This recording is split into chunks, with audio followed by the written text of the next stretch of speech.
Regarde ce qu'ils ont. La Vierge Marie est supposément de Dieu, mais ce sont des idoles. Et ça, c'est supposé être Michael l'archange. Mais c'est quoi? C'est même pas Michael, tu le sais. Et regarde Santeria, toute la sorcellerie. Et ça, c'est le matériel que j'avais. Caldero. C'est Caldero. Tu te rappelles du tabernacle où les gens rencontraient Jésus, ils avaient rencontré Jésus. C'est le tabernacle du diable, ça.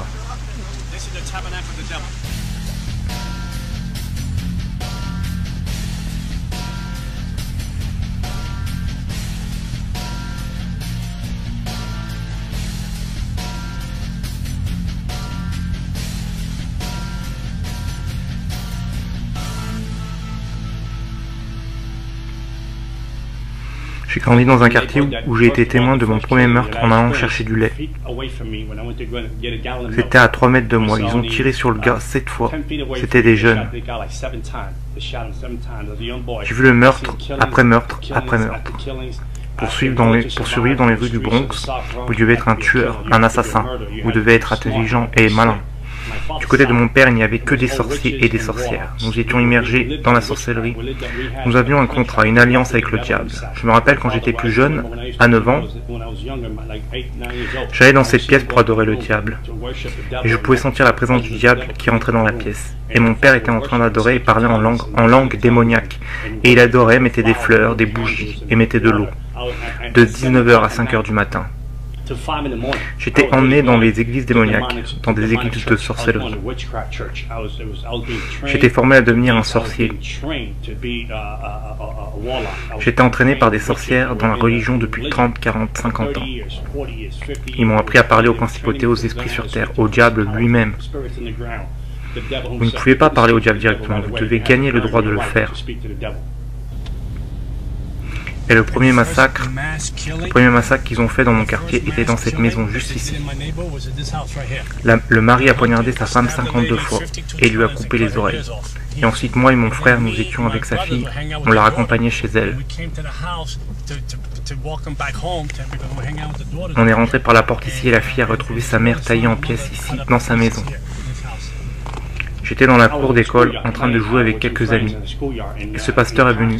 Il avait ce groupe qui est venu, ils ont commencé à jouer des chants. Les gens se réunissaient au milieu de la cour d'école et il y avait une atmosphère incroyable. Il y avait une joie incroyable et je venais d'une famille brisée. Ce pasteur est monté sur l'estrade et il parlait d'histoire de la Bible. Et comment Dieu aimait tout le monde, ce genre de choses. Et pour la première fois, j'ai été vraiment captivé. Peut-être que Dieu m'aime, peut-être qu'il me veut, peut-être qu'il veut ma famille, peut-être que Dieu veut toucher ma famille, peut-être qu'il veut changer ma famille. Je me suis dit que je voulais ça, que je voulais expérimenter ça car ça venait vers moi. Et pour la première fois de ma vie, j'ai senti un amour incroyable. C'était indescriptible. Ce pasteur est descendu de l'estrade et venait toucher les gens, prier pour les gens. Alors je me suis dit que maintenant c'était mon tour. Maintenant Jésus va m'accepter. Jésus va me montrer ce qu'est l'amour. Et ce pasteur m'est passé devant. Il ne m'a pas touché, il n'a pas posé les mains sur moi.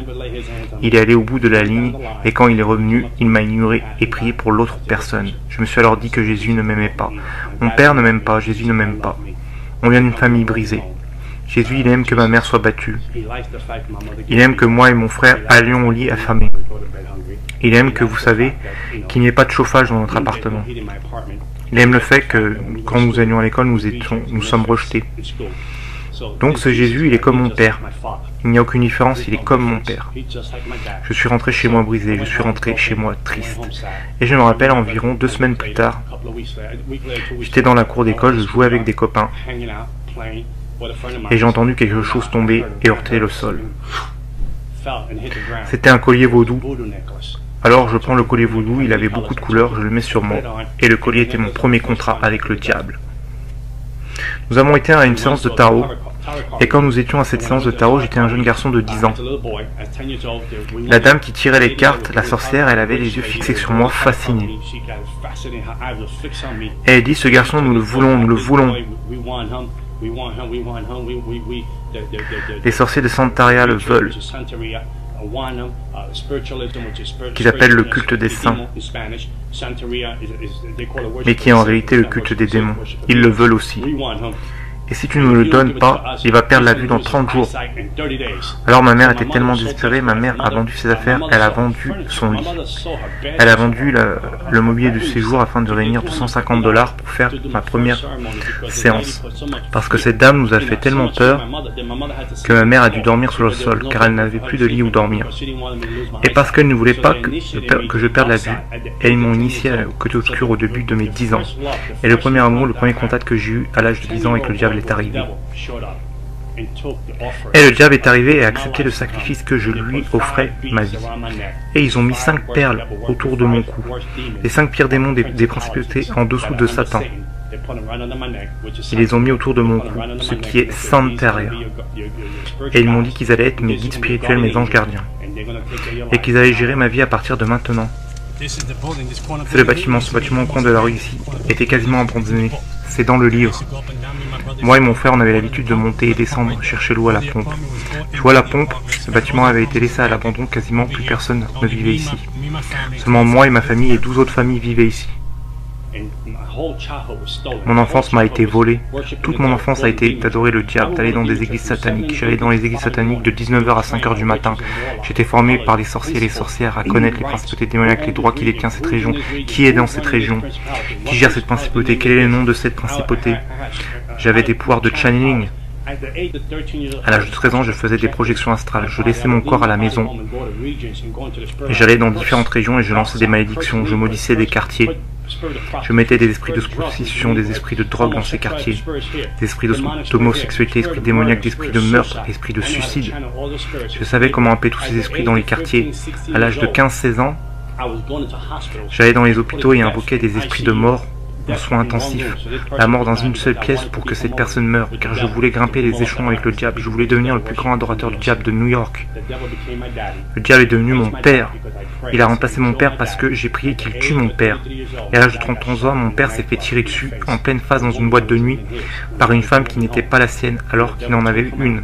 Le diable l'a pris, il m'a dit qu'il remplacerait l'ancien pour que je lui appartienne. Et le diable est devenu mon père. Il y avait une boîte de nuit ici, et mon père est mort ici à 33 ans. Et nous vivons ici. Et quand j'avais 11 ans, il y avait un magasin juste ici, en coin de la rue. Et le gars s'est fait tirer dessus dans la rue juste ici. Le gars s'est fait tuer pendant que j'allais chercher une bouteille de lait. Et j'ai grimpé les rangs des adorateurs du diable, j'ai grimpé les rangs avec les principautés et démons, jusqu'au point où je pouvais m'asseoir et parler avec le diable comme je l'ai fait avec toi aujourd'hui. Le diable se manifestait en forme humaine, sa présence entrait dans la pièce. Et je parlais avec le diable toute la nuit, et il me donnait des missions. J'allais dans plusieurs clubs pendant les nuits, afin de recruter des personnes pour le côté obscur. Je disais des choses aux gens à propos de leurs finances, de leur vie, ce qu'ils avaient fait, ce qui allait leur arriver. Ils n'avaient aucune idée de qui j'étais.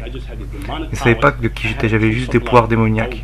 J'aimais le sang, je tuais les animaux afin de boire leur sang chaque semaine. Et si je n'avais pas le temps d'acheter des animaux, je me coupais moi-même pour boire mon propre sang. Le cercle des personnes avec qui j'étais dans ce monde démoniaque, il y avait des docteurs, des avocats, des directeurs, des juges, des policiers. Ils étaient tous dans la sorcellerie, même des chanteurs qui sont très connus aujourd'hui. Je déplaçais des principautés de région en région, afin de contrôler les démons au sol pour bloquer l'église, pour empêcher la croissance de l'église, pour empêcher aux gens d'être sauvés.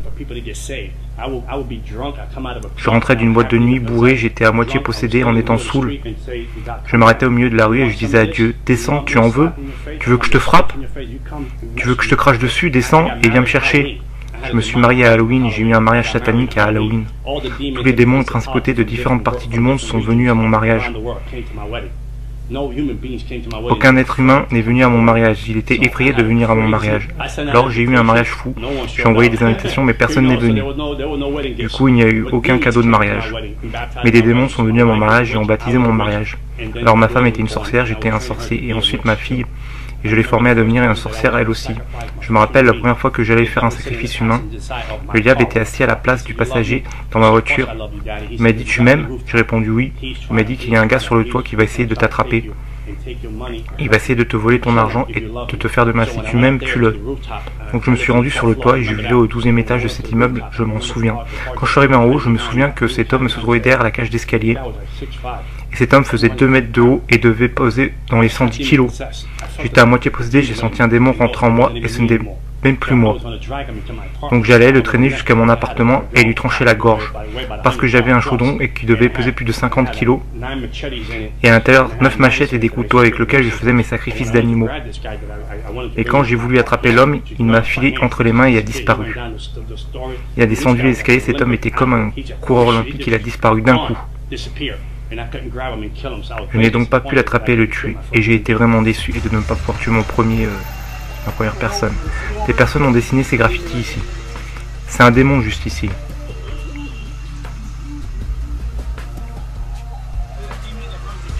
Regarde le démon qui contrôle les portes de l'enfer. C'est celui dont je me parlais, qui est dans mon livre sur Santaria. Ce petit démon.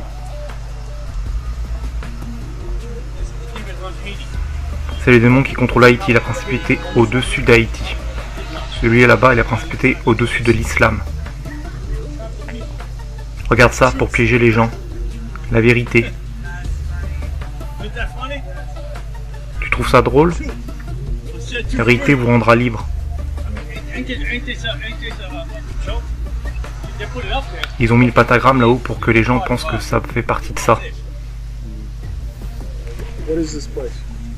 C'est quoi cet endroit? C'est l'endroit où vont tous les gens du Bronx pour se préoccuper du matériel. Afin de faire de la sorcellerie, blesser des gens, tuer des gens. C'est l'endroit où nous pouvons aller à l'intérieur, viens. Si je vous disais que j'allais vous tuer dans les 30 prochains jours, les gens me payaient la somme que je demandais, sinon je les tuais dans les 30 prochains jours. Je me fichais de qui vous étiez. Quand vous vous appelez que qui vous êtes, que vous appelez catholique, que vous vous appelez chrétien ou croyant, j'allais vous tuer. À moins que vous n'ayez une vraie relation avec Jésus-Christ. La femme qui vivait à l'étage du dessous est venue me voir pour me dire que son mari la trompait. Elle m'a demandé de tuer la femme à qui elle le trompait. De lui lancer une malédiction et de la tuer. Elle m'a demandé combien ça coûtait. Je lui ai dit reviens, je vais parler au diable. Je te tiendrai au courant. Et le diable m'a dit de quoi acheter. Un cercueil avec 21 bougies et une photo de la femme à mettre dans la boîte. Pour que la sorcellerie fasse effet et la fasse mourir. Et dans 21 jours, elle devait mourir. Donc quand la femme est revenue me voir, je lui ai dit que ça lui coûterait 10 000 $. Tu sais quoi, je te connais bien, tu étais sympa. Je le fais pour 7 000 $. Je faisais une réduction de 30%. Quand cette femme allait quitter mon appartement, elle m'a dit, elle est chrétienne. Et je lui ai dit, je vais la tuer gratuitement. Je lui ai dit que je n'avais pas besoin de l'argent et que je la tue gratuitement. Je vais donner une leçon à cette chrétienne. Ils vont payer. Je ne veux pas de votre argent, je la tuerai gratuitement. Et donc, je fais le rituel voodoo, la rituel de sorcellerie. 21 jours sont passés et la femme n'est pas morte. Un mois est passé et la femme n'est pas morte. Je me suis dit, waouh, qu'est-ce qui se passe? Ma réputation va en souffrir. J'ai donc appelé le diable et les démons, j'ai intensifié la sorcellerie. J'ai doublé la sorcellerie pour qu'elle meure dans la nuit. Et rien ne s'est passé, rien du tout. J'étais donc chez moi la nuit et le diable est venu. J'ai senti sa présence envahir la pièce. Et il m'a dit, nous devons avorter ton plan de tuer cette femme. Je lui ai demandé pourquoi abandonner, ma réputation est en jeu, je suis un sorcier. Et si je ne tue pas cette femme, on va penser que je n'ai plus aucun pouvoir. Et le diable m'a dit, tu ne comprends pas, le Dieu qu'elle sert a dit de la laisser tranquille. Il a dit, ne la touche pas. Et j'ai demandé qui était ce Dieu. Le Dieu qu'elle sert. J'étais très en colère et j'ai dit, continue encore une semaine de la tuer. Mais le diable m'a encore répété, non, le Dieu qu'elle sert a dit de la laisser tranquille. Avec la sorcellerie que j'ai faite sur cette femme, elle aurait dû mourir en moins de 21 jours. Salut, comment ça va? C'est Jézabel. C'est Jézabel dans leur religion. Voilà comment ça fonctionne. Ces statues ici ne sont rien. Mais c'est le démon qu'il y a derrière. Donc pour que je puisse m'identifier, cette statue doit être faite car je ne peux pas m'identifier à un esprit. Je ne peux pas m'identifier à un esprit car nous n'avons rien en commun. Je suis un humain et un esprit est immortel. L'esprit est un esprit démoniaque. Je ne peux pas nouer de lien avec. Donc afin de pouvoir le faire, cette statue au mieux, afin que je n'y peux m'identifier. Elle ressemble à un être humain. Il y a une histoire derrière la personne qui représente la statue. Donc je peux m'identifier, le démon peut passer à travers. Et ensuite ils se donnent des noms, les démons.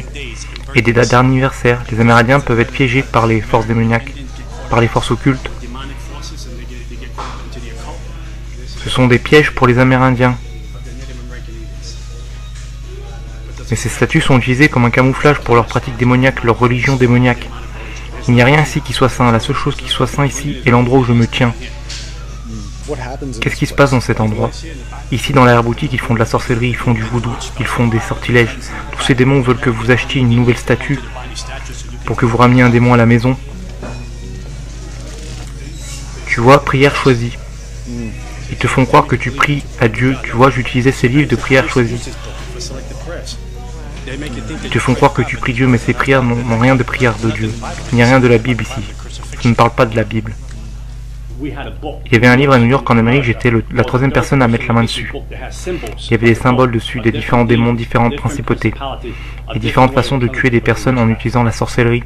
Et personne n'avait de copie de ce livre. Vous ne pouviez pas avoir de copie de ce livre à moins que le diable ne l'autorise. Et j'étais la troisième personne à recevoir ce livre. J'utilisais les symboles de ce livre à travers la sorcellerie, pour faire perdre la tête aux gens, pour envoyer sur les gens des maladies qui viennent. J'envoyais des sorts sur les gens pour qu'ils reçoivent la lèpre, le cancer. J'utilisais la sorcellerie sur des personnes pour les conduire au désespoir, pour faire avorter des femmes. J'envoyais les gens en chirurgie alors qu'ils n'en avaient même pas besoin. Je faisais de la sorcellerie sur les gens pour les rendre fous. Je leur mettais des esprits de bipolarité, de schizophrénie, des esprits de maladie, des esprits de suicide. J'étais éveillé toute la nuit à prier et à parler au diable. Alors que pendant ce temps, les chrétiens ne peuvent même pas aller à l'église pendant 1 heure. Alors que les chrétiens ne peuvent même pas prier pendant 1 heure. Le monde spirituel est plus réel que le monde visible. Et nous ne le voyons pas. Et tout ce qui n'est pas couvert par Jésus-Christ est une cible facile à abattre. Comme les athéistes, je pouvais les abattre facilement, ils étaient faciles à détruire. Les témoins de Jéhovah étaient faciles à détruire. Les mormons aussi étaient faciles à détruire. Les gens qui se disent qu'ils ne croient pas au diable étaient faciles à détruire car ils ne cherchent aucune aide spirituelle. Je me rappelle, une fois à New York, le groupe de Nicky Cruz est venu dans mon quartier. Ils faisaient des stops en voiture, venaient chanter des louanges, prêter la parole, puis aller dans un autre quartier faire la même chose. Je me suis mis à attaquer ce groupe, à vouloir les mettre hors d'état de nuire. C'était des gamins, ils avaient 18, 17, 20 ans. Je veux dire, je me suis dit, mais comment osent-ils jouer cette musique horrible? Cette musique qu'ils appellent louange, cette musique dégoûtante, qui joue dans mon quartier, je vais détruire ces jeunes garçons. Quand je suis arrivé à l'endroit où ils étaient, il y avait un mur de feu autour d'eux. Je ne pouvais pas y entrer pour leur faire du mal. Il y avait quelque chose qui me repoussait. À chaque fois que j'essayais de leur lancer des forces démoniaques sur eux, quelque chose me repoussait. Et j'étais incapable d'atteindre ces gamins. Et je me disais qu'il y avait quelque chose ici qui n'était pas normal. Alors je m'en suis allé et je les ai laissés tranquilles et je me suis dit, ok, ils ont gagné ce premier round. Alors forcément qu'il y a des esprits ici qui nous observent. Oui, bien sûr, qui nous observent. Ok, nous sommes protégés. Nous sommes protégés par le sang, mon frère. Il n'y a rien de comparable au sang de Jésus. Amen. Ils savent qu'ils ne peuvent pas nous toucher. Ils voient ce qu'on a. On a une barrière de protection autour de nous. On peut marcher dans cet endroit. On pourrait chasser les démons de cet endroit. On pourrait détruire cet endroit au nom de Jésus. Il n'y a rien que le diable puisse faire. J'avais beaucoup d'argent, de belles voitures, de belles femmes. J'avais tout, je vivais dans le monde. Mon voisinage était terrifié de qui j'étais. Ils se disaient, vous embêtez ce type et votre famille va mourir. Vous embêtez ce type, il n'aura pas besoin d'un pistolet, il tuera vos familles durant son sommeil. Mon père était incroyable. Il me donnait des pouvoirs au-delà de ce que je pouvais imaginer. Il me donnait des pouvoirs et les gens avaient peur de moi, la police me craignait. La sécurité dans mon quartier me craignait. Les gens m'appelaient le fils du diable. J'ai mis des chrétiens à genoux, les empêchant de prier car ils étaient sans puissance. Ce n'était pas parce que leur Dieu n'était pas tout puissant, comprenez-moi bien. Leur Dieu était tout puissant, mais le vaisseau était faible. Le vaisseau n'avait pas de vie de prière, la prière n'était pas accompagnée de jeûne, et il n'avait aucune relation avec Dieu. Il y avait une forme de piété dans la personne, mais aucune puissance. La personne était faible, la personne ne faisait rien. Elle avait une Bible, un beau costume, de beaux habits, mais il n'y avait aucune connexion avec Jésus-Christ, parce qu'ils étaient hors de sa volonté, hors de ses promesses, et il était hors du plan que Dieu avait pour lui. Et je vous tenais alors, je vous possédais, je vous brisais, je vous jetais de la sorcellerie. Je continuais de faire ça, des chrétiens en nombre, des familles à des églises. J'en avais après tout ce qui pouvait représenter la croix de Jésus-Christ.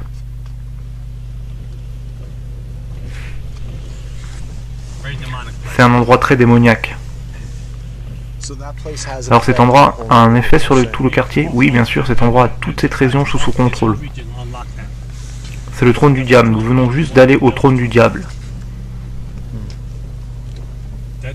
Ce trône est là depuis les années 80.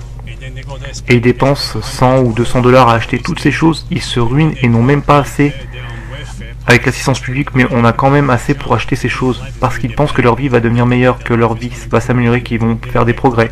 Ils croient qu'ils vont briser les malédictions familiales, les rituels, les malédictions qui viennent du vaudou. Ils croient qu'ils vont briser tout ça alors que Dieu dit « Venez et je le ferai gratuitement. Donnez-moi juste votre vie et je vous rendrai libre. » Mais ils n'en veulent pas, c'est trop difficile pour eux, c'est trop compliqué pour eux. Mais ils peuvent aller dans des endroits comme ça et dépenser 200 $. J'avais un contrat avec la principauté qui contrôle Haïti, son nom est Canberra. J'avais un contrat avec les démons de Miami, avec les démons d'Afrique. J'avais aussi des contrats avec les démons ici à New York, la principauté qui contrôle Times Square ici à la 42e rue. La principauté qui contrôle Times Square à la 42e rue n'est pas la même que celle qui essaie de contrôler ce quartier. Je n'avais aucune conscience. Je me rappelle avoir fait de la sorcellerie sur mon frère et l'avoir mis en prison pendant 5 ans. Mon propre frère, ma chair, mon sang, j'ai fait de la sorcellerie pour le mettre en prison pour 5 ans. Mon autre frère qui était aussi sorcier est venu chez moi, une fois en colère. Et un démon l'a assailli. Il a couru hors de la maison car il ne supportait pas la douleur à son estomac. Et ma mère ne pouvait supporter ça. J'ai fait tellement de rituels sur mon corps. Le dernier rituel que j'ai fait, non seulement j'avais vendu mon âme au diable, mais j'ai fait une cérémonie où je devais boire du sang animal avec de la poudre. Ça s'appelle Samsi. C'était une cérémonie d'Haïtiens et de Français.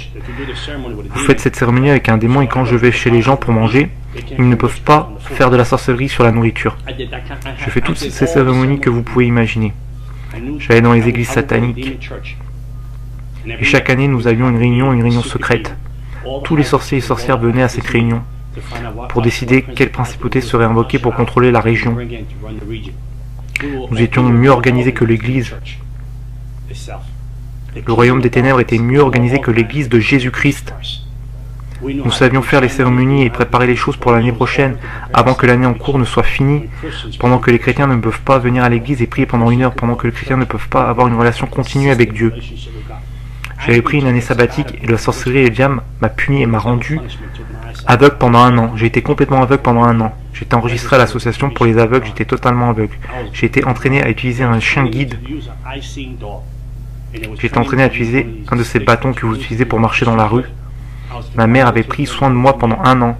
Ma vision est devenue noire et un brouillard est venu dans mes yeux. J'étais aveugle. Et quand j'ai redonné ma vie au diable, après cette opération chirurgicale, le diable m'a redonné la vue. Et je pouvais voir de nouveau. Ça a été ma punition pour avoir pris 1 année de repos. Le diable m'a dit, tu veux 1 année de repos? Je t'en donne une. Et il m'a pris ma vue. C'est le monde dans lequel je vivais. Si vous obéissez pas, il vous tuait. Il y avait une règne de terreur afin que vous ne quittiez pas cette religion. Vous ne pouvez pas quitter Santeria. Les docteurs ne pouvaient pas expliquer comment j'avais perdu la vue. Et pendant ce temps, quand le chrétien agissait mal et qu'il pêche, la seule chose qu'il vous trouvait en rentrant, c'est juste, c'est la grâce et le pardon. Quand tu signes avec le diable et que tu fais quelque chose qu'il n'aime pas, il tue un membre de ta famille. Je me rappelle le diable avertissant cette femme en disant « Tu ne peux plus rester avec cette personne », mais elle n'y avait pas fait attention car elle était devenue amoureuse.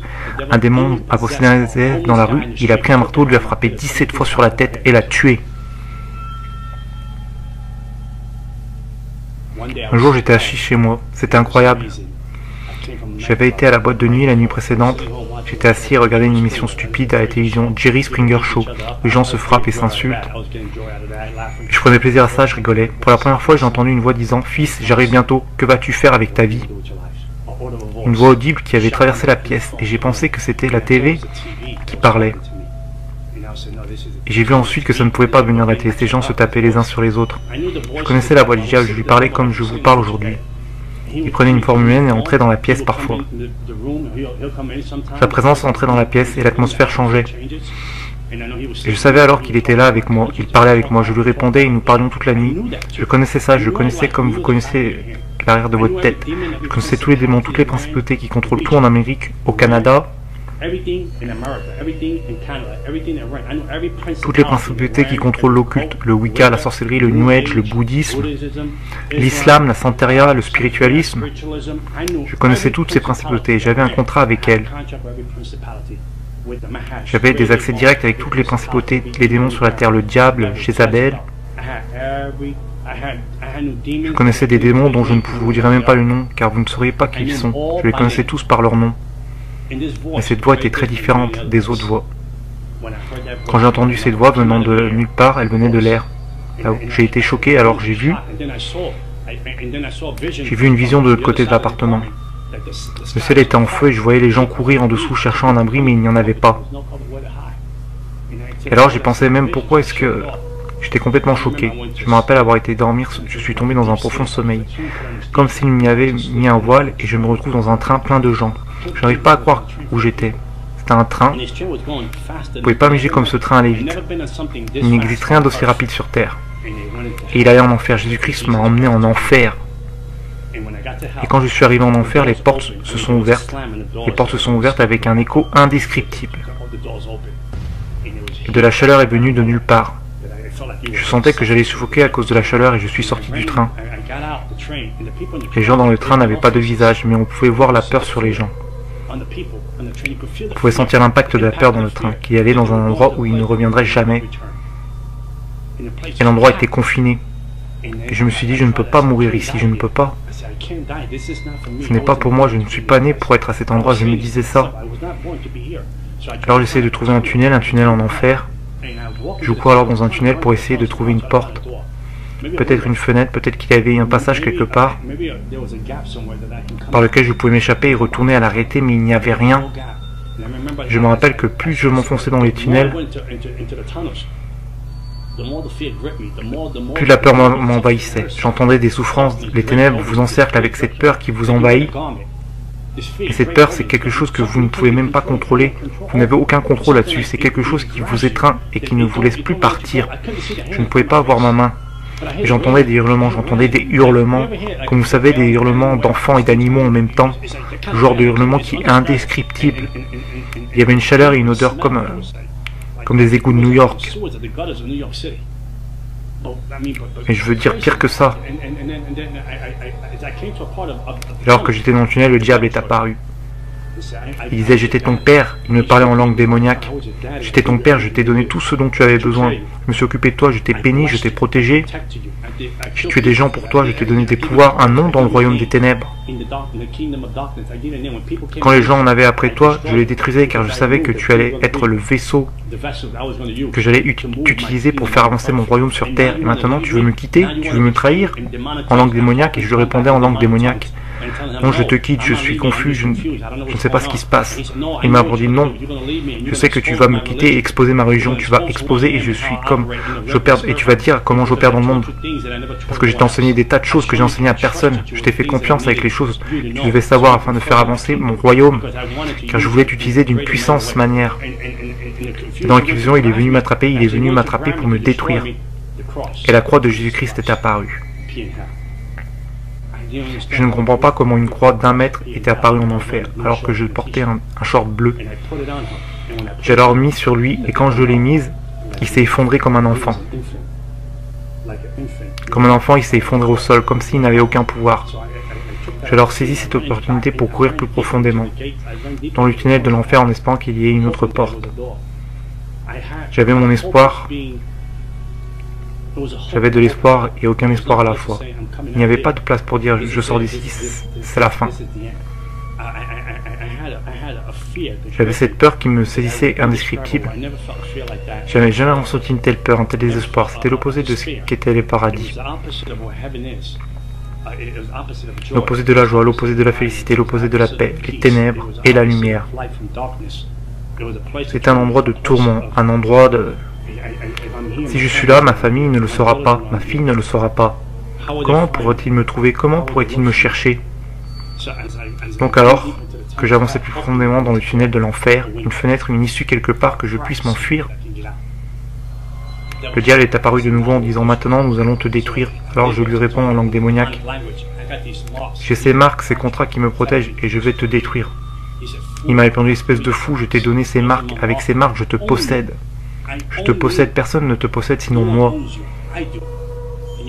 Tu vas vivre pour moi ou mourir. » Et il est venu pour m'attraper une seconde fois.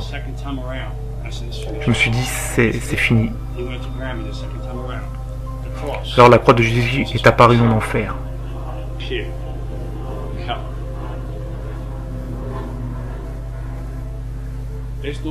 Il n'y a pas de plus grand amour que la croix qui apparaît pour un pécheur comme moi en enfer.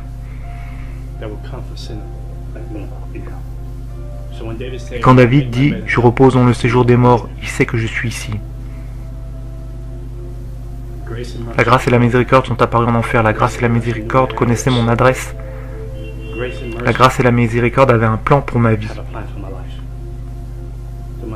Avec mes inqualifiables façons de vivre démoniaques, égoïstes et arrogantes, j'étais en enfer.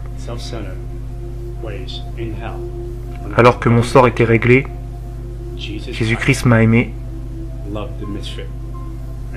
Et il a dit, j'ai un plan pour toi, je t'aime plus que tu ne peux l'imaginer. Et il est arrivé en enfer quand je me suis réveillé et que mon esprit est revenu dans mon corps. Je me suis levé, je me suis mis à genoux devant Jésus-Christ. J'avais pour 100 000 $ de matériel de sorcellerie à la maison et j'ai tout jeté. Je me suis débarrassé de tout ce qui avait un lien avec le monde des ténèbres. Mon ancien compagnon d'Haïti, de Cuba, de Miami et de New York voulait me tuer car j'en savais trop. Nous devons le détruire, le tuer car il en sait trop et il n'est plus des nôtres. Et ils sont venus pour me tuer, ils l'ont fait de leur mieux. Je dormais durant la journée pour rester éveillé la nuit quand les démons sont venus me tourmenter pendant 30 jours. Ils m'ont tourmenté pendant 30 jours. Ils me prenaient par la gorge, me sortaient hors du lit, la pièce devenait froide. J'étais allongé dans mon lit et je sentais une autre personne allongée à côté de moi, froide. Je regardais comme ça et je pouvais sentir la présence, c'était le diable en personne dans mon lit. Pendant 30 jours sans répit à me tourmenter, à essayer d'arracher mon âme de mon corps. À essayer d'arracher mon esprit de mon corps, je tremblais la nuit comme jamais auparavant.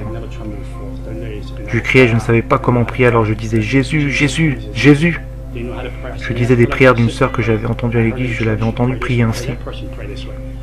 J'essayais d'assembler ces prières ensemble comme un puzzle afin de combattre pour ma vie. Et un jour j'étais à l'église en train d'adorer et j'ai demandé « Seigneur, pourquoi laisses-tu tout ça m'arriver ?» Et un jour Dieu m'a dit « Je voulais voir combien tu m'aimes. Je voulais voir combien tu me fais confiance. » Et jamais plus je n'étais tourmenté par le diable. Et je suis devenu un évangéliste pour Jésus-Christ. 14 ans à servir le Seigneur et je ne l'échangerai pour rien au monde. Sur le boulevard Alléluia, il y a un manoir pour John Ramirez. Et un jour on dira bienvenue à la maison, bien fait, fidèle serviteur. Et je vous dis, il n'y a rien. Je ne parle pas de chrétienté, je parle d'une relation avec Jésus-Christ. Il est mon Seigneur, il est mon début et ma fin. Aucune arme forgée contre moi ne prospérera. Je mourrai quand Jésus dira que je rentre à la maison, pas à cause d'un sorcier, pas à cause d'une personne, pas à cause du vaudou, d'une incantation, d'un sort. Rien de tout ça ne peut me séparer de l'amour de Dieu. 100 000 $ de sorcellerie, avoir vendu mon âme, des marques ici, des marques ici et des marques ici, mais la plus grande marque est ici. C'est l'amour que j'ai pour la croix. Il n'y a rien comme la croix de Jésus-Christ. Et je vous dis ça, je vais terminer avec ça. J'étais maudit et je suis devenu béni parce que celui qui était béni est devenu maudit pour moi. Et j'ai changé de père et mon père domine sur l'univers.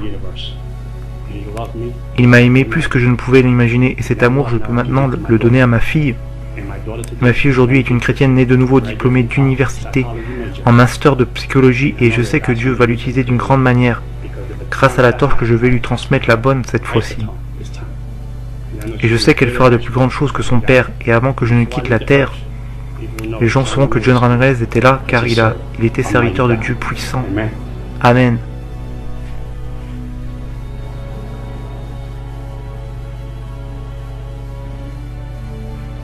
Après avoir donné sa vie à Christ, John a rejoint Times Square Church à New York. Il a été formé par le pasteur David Wilkinson jusqu'à la mort du pasteur Wilkinson en 2011. John est maintenant un évangéliste pour Christ. Il voyage à travers le monde afin de prêcher et d'exposer les œuvres de Satan.